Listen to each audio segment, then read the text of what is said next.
nigga forfeit. Yeah, cause I'm the realest. Hey, niggas talking short shit. Nah, I need $1 million. Big stepper, yeah, bitch, I be steppin'. Coolin' kit with the flip switch, bitch, that's the weapon. No drama.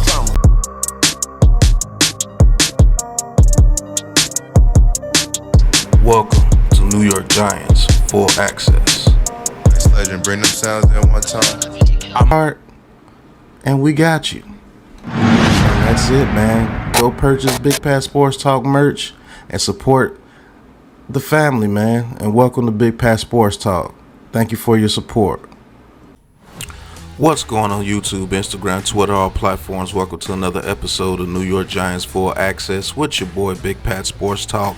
And today's subject, son of former quarterback Phil Simms for the New York Giants, Chris Simms, says that New York Giants fans need to get on board with Daniel Jones and at least root for the guy as long as he's the quarterback of the New York Giants.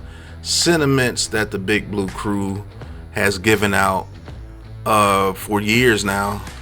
As long as this guy's the quarterback, at the very least you could do is support him and hope he does well.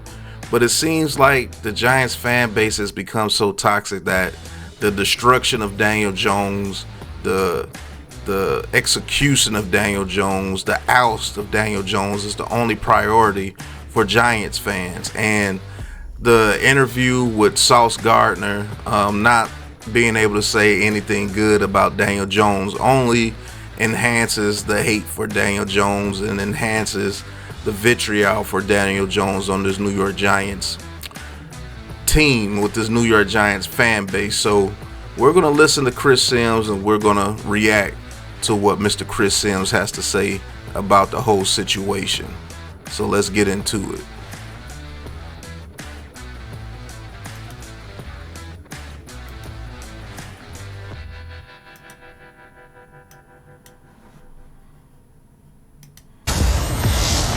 You know how the saying goes, if you can't say something nice about someone, just stand there until they decide to ask you a different question. It really was a little awkward. Now, Sauce went to X and said, I said he's a good quarterback. I just got a little distracted with something mid-interview. Chill. It didn't seem that way as he was doing it. It's just like he didn't know what to say. Yeah. What am I going to say? Right. What am I going to say? He stinks. What am I going to say? And I'm not saying that I believe he stinks, but it just felt. I mean, yeah, he's a young kid and he hears everything about Daniel Jones in the media. He's a young kid, so he's going to listen to what people have to say in the media. And what can you say about Daniel Jones without being, ostracized about with this fan base and with everybody in the national media? If you say anything good about Daniel Jones, you're a delusional Daniel Jones lawyer, lover, whatever they want to call you. Basically calling you a moron or an idiot because Daniel Jones is the worst quarterback to ever play in the NFL. I mean, that's basically what the narrative is and what the narrative has been. So, yeah, Sauce Gardner, he's 22, 23. So, of course, he's not going to have anything good to say about Daniel Jones because he's never heard anything good about Daniel Jones.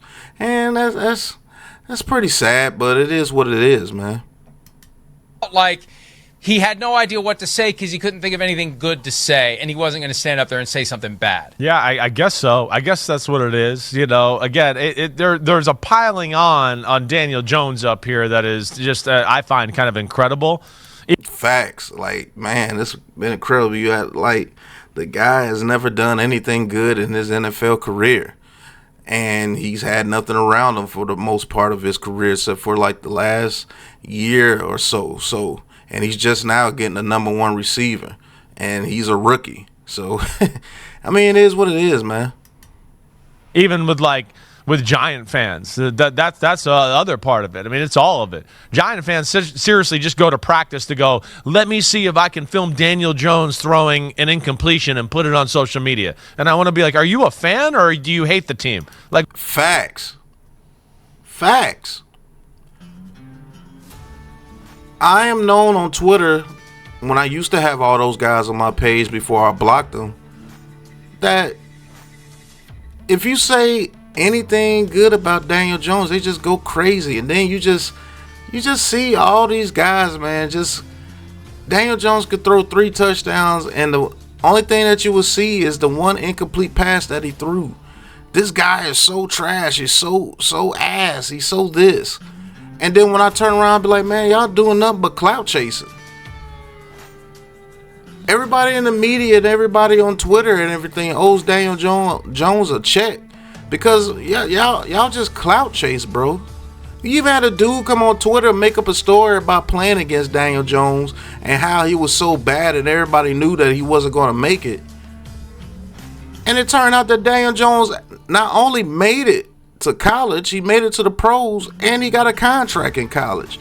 And so now when he gets fact checked about it, he retracts it and says, oh yeah, Daniel Jones killed us when we played him in high school. Like that's ridiculous, man. That's how bad it is. That's how bad it is with Daniel Jones, man. Daniel Jones is nothing but a clickbait, click. It's just crazy, man. Anybody could go on there and bash Daniel Jones, and they're the new hot topic. Witherspoon bashed Daniel Jones. He was the hot topic for a month. Now Sauce Gardner, he didn't even bash Daniel Jones. He just didn't say anything, and now that's the hot topic. Daniel Jones goes to practice. He completes 13 and 19 for 2 touchdowns, and the only thing they could complain about, only thing that's talked about is the incomplete passes that he had. It's like if this guy doesn't play perfect, he's trash. And it's like that with many of the Giants players with this Giants fan base. And this is why a whole lot of people bash the Giants and make up stories about the Giants. And it's like the gospel, because the own fans do it. They do it more than what the media does. So it just allows everybody to pile on. Okay, I'm going to say something bad about the Giants too. The own fans don't even care. The own fans are going to agree with everything that I say is bad, just like the joint practice. You would have thought that joint practice, that the New York Jets just ran up and down the field the whole time. And when the actual film gets put out, it was nowhere near as bad as what people was making it out to be. Connor Hughes, all you Giants beat reporters that seems like you just hate the team as well. Kayvon Thibodeau gets 11.5 sacks last year, and he's still considered a bust. Deontay Banks gives up a catch. He's a bust. You know what I'm saying? It's like weird, bro. It's like super, super weird, bro. And that has to change, man. What people want? Nothing but a bunch of negative crap talkers behind them when they're trying to get something done, when they're trying to get to a common goal. What organization, what group of people want a whole another group of people behind them that's supposed to be cheering for me, that's supposed to have my back, that's supposed to motivate me, and all you do is just talk trash about me. You talk more trash about me than the outsiders. That is absolutely crazy. But that's what this fan base does, and that allows everybody to just say anything about the New York Giants negative, and Giants fans just eat it up. And the whole world is going to eat it up because the people that's supposed to be supporting them doing the same thing, even worse. And that's trash. That's raggedy to me. That's absolutely raggedy and uncalled for. Like, what are you, right? I mean, again, Daniel Jones, I know he's not a world beater, but I defend him in a lot of ways because I think he's been in a tough situation. I do. I mean, the offensive line was historically bad last year. They were second all time in letting up sacks. Second. That's a fact, with 85 sacks. And Daniel Jones was only able to play like 4.5 to 5 games last year, but they make it seem like Daniel Jones was the whole cause of the whole season. And this is crazy to me. If you want a new quarterback here so bad, why are you taking all this time to bash a quarterback that you say that can't do anything and is the worst in the league? Wouldn't he give you what you want? Wouldn't he be so bad that we would have the number 1 pick or the number 2 pick if he played all the games? You should want him to play the games so we can be trash and so we can get the new quarterback that you want. Why would Tommy DeVito have to come in and play games if you want the New York Giants to lose games? Wouldn't you want the worst quarterback ever to play? Would you want the worst quarterback ever in the NFL to play? The worst quarterback in the NFC, the worst quarterback in the NFL, the worst quarterback in Giants history, the worst quarterback in NFL history. Wouldn't you want him to play the games so we can lose so you can get that coveted quarterback? Make it make sense. It wasn't just Daniel Jones. He wasn't there for half the year. So it tells you the O-line sucked. I mean, that's where I just don't love that. And, yeah, I mean, I'm not going to get mad at Sauce Gardner. He obviously didn't know what to say or what to do there. But Facts. I can't get mad at Sauce. What was he supposed to do? When I'm a young kid and they ask me about a player that everybody bashes, that everybody says is trash, that everybody says that can't play, everybody says that he can't make throws, everybody says that he can't read the defenses, everybody says he can't read the pocket, everybody says he can't throw deep, everybody says he's just a check down Charlie, everybody just says he's a turnover machine, everybody says that he's not an NFL caliber quarterback, everybody says that he's in year 6, everybody says he shouldn't have got paid, everybody says that he's overpaid, everybody says he has the worst contract in the NFL. Everybody says he's the worst quarterback in the NFL. Like, what can I say that's even good if I'm a young guy and I look at the media and things? What can I say? Kudos for him for not saying anything. he could have been a little sharper there for sure. Something occurred to me last night. I was on with Softy Mahler and Dick Fain, KJR in Seattle, and I realized there's an arguable connection to be made between what Tua had to say earlier this week and how Daniel Jones might be feeling now in the aftermath of the offseason Hard Knocks. Because we all got to see the Giants trying to get a new quarterback. Who can we trade up to get?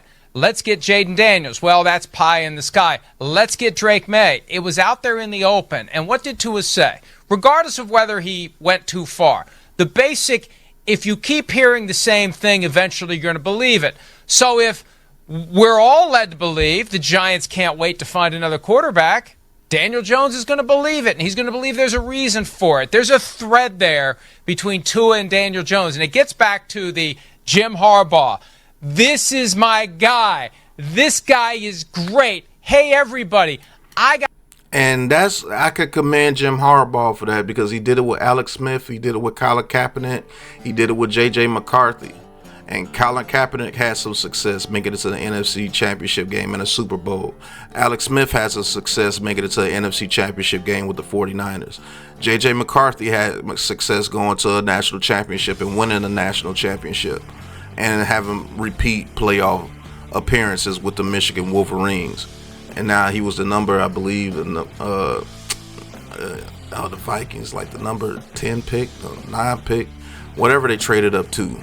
You know, it's something that makes you feel good to actually have somebody in your corner, somebody that actually tells you every day that I believe in you.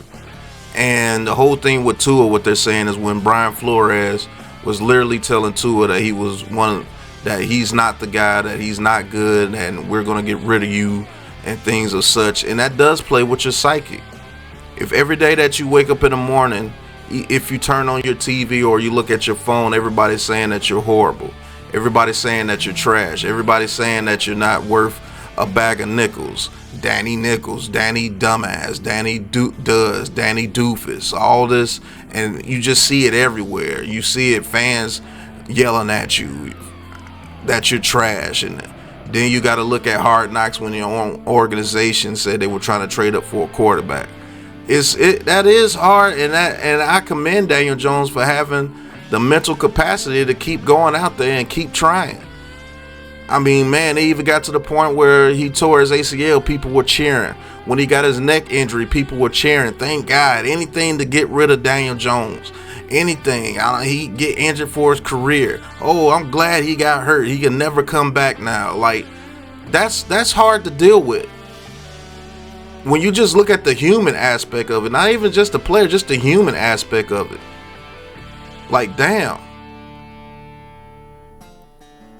Like, that's ridiculous, bro. And I gotta get up every morning. I gotta go train to be the quarterback, and I gotta go rehab, and all I hear is how bad I am, how terrible I am, how horrible of a quarterback I am, how horrible of a person I am. Oh, people only cheering for me because they're racist and I'm the great white hope and all this crap. And he has to listen to that day after day after day after day, week after week, month after month, year after year. His whole career, he's just been bashed his whole career. And the dude still gets up every day, first person in the building, last person out.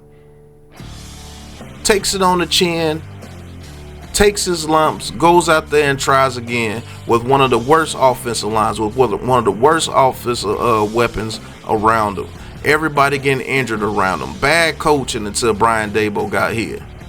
And guess what? The one time he got some good coaching and just an NFL caliber line, he went and won a playoff game for him. And set history in that game. And guess what they told him? Oh, it was just the Vikings. You're trash. You went and played a loaded Eagles team that everybody knows that team just had our number. And you got beat by them, so you're absolutely garbage. Nothing you did that season matters because it was all Saquon Barkley. You didn't matter. You actually held the team back. Even though you went to the playoffs and set history, no other quarterback did what you did against the Minnesota Vikings that year. Oh, it was the Minnesota Vikings. They had a bad defense, but they went 13-4 that year.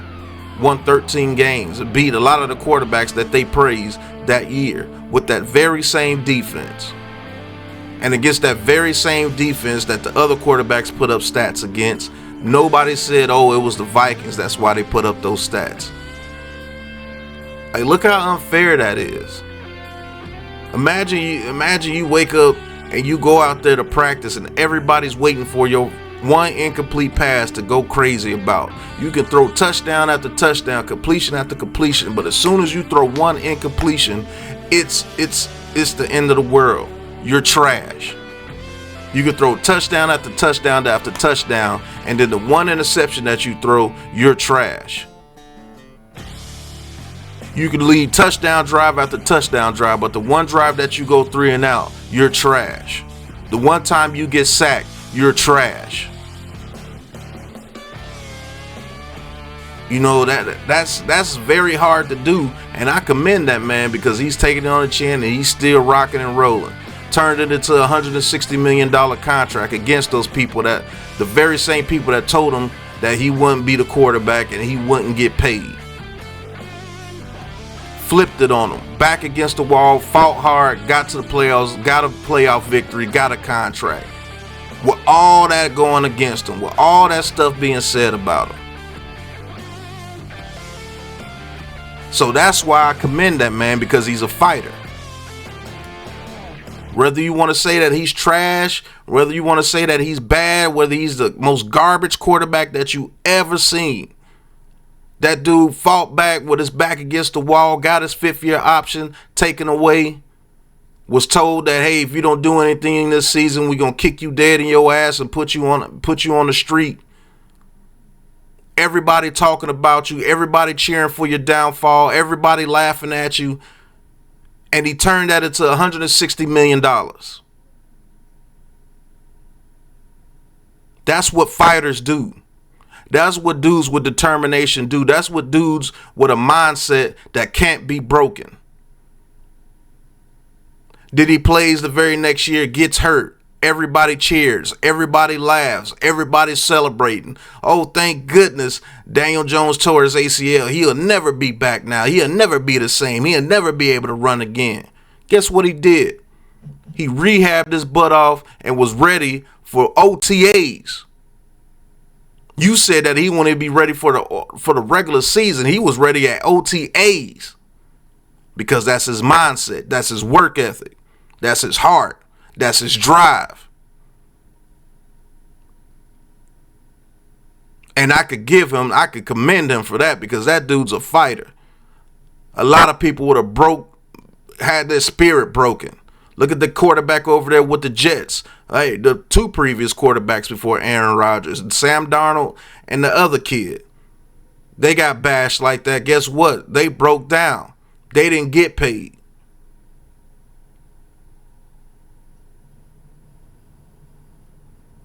But Daniel Jones did.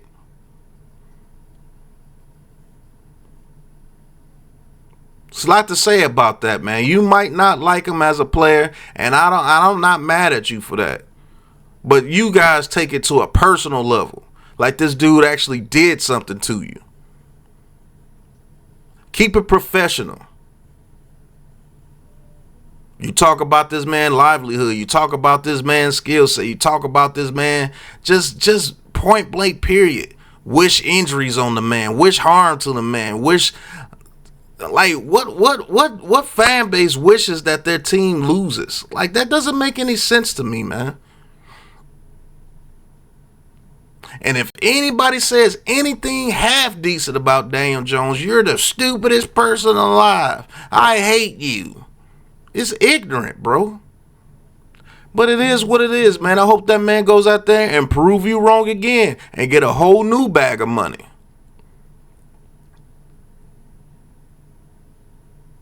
That man flipped your anger. He flipped your vitriol. He flipped your jokes. He flipped the curses that you put on him, and he flipped it into a $160 million contract. It's one hell of a person, man. And whatever happens to Daniel Jones, whether he's the quarterback of this team or not, man, I'll root for him when he goes and plays for somebody else, or he may not even play again after this year. I'll still root for him because he was a New York Giants quarterback. And I don't care what quarterback it has been. It was Jake Fromm, I cheered for him. Tyrod Taylor, I cheered for him. Mike Glennon, I cheered for him. Tommy DeVito, I cheered for him. Doesn't matter who the Giants quarterback is, I'm going to cheer for him to be successful because I want my team to win.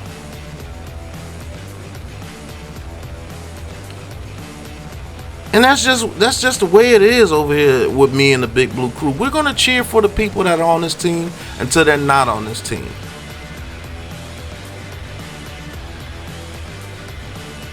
And that's just a fact, man. But I'd like to thank you guys for watching. Hit that like button, hit that subscribe button, hit that Big Blue join button, and join the Big Blue Crew and talk your talk with Big Pat Sports Talk.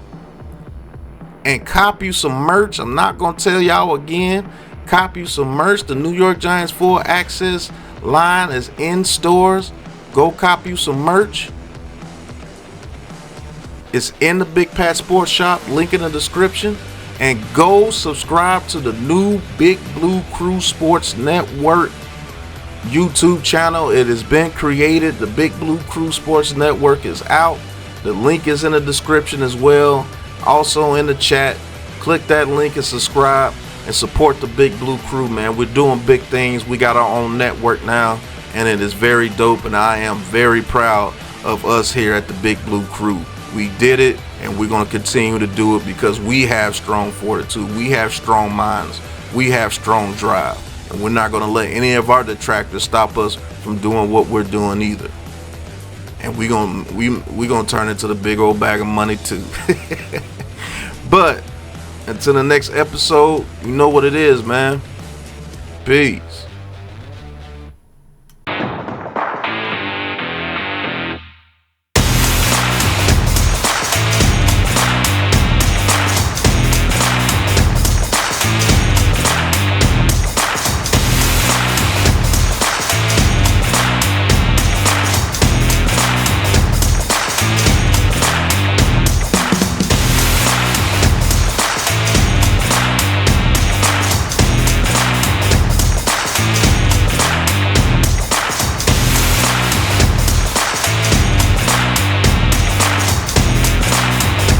This has been a Big Blue Crew Sports Network production.